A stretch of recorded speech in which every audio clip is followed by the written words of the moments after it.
Pourquoi choisissez-vous en 2016 de quitter l'islam?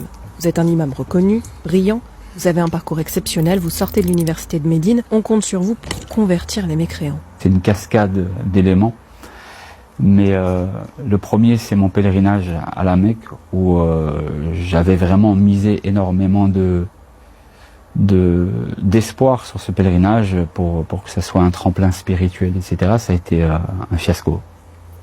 Énormément de morts, des comportements horribles, des choses que je ne pensais jamais voir, et le fait d'être passé à quelques centimètres de la mort, on peut très facilement voir des gens uriner devant tout le monde, voir des femmes faire leurs grands besoins devant tout le monde. Les bousculades sont monnaie courante. On essaye de toucher la pierre noire à la Mecque, donc on frappe des gens. Il y a même des viols qui se passent parfois. Vous savez, quand une centaine de milliers de personnes derrière vous vous mettent la pression pour avancer, c'est qu'il suffit d'un mécanisme qui déraille. C'est ce qui s'est passé d'ailleurs cette année-là. Et donc là, je vois des enfants qui sont morts. Je vois des mères qui sont piétinées. Je commence à avoir un malaise. Je me dis que je vais tomber dans les pommes. Et si je tombe dans les pommes, je sais que c'est la fin pour moi.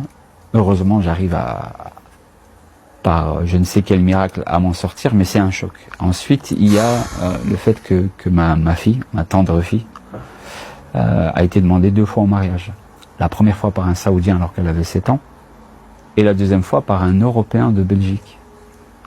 Je savais que dans l'islam salafi, ça ne posait pas problème d'un point de vue de la charia, mais le vivre, c'est autre chose. Les exécutions aussi qu'on peut voir à Médine.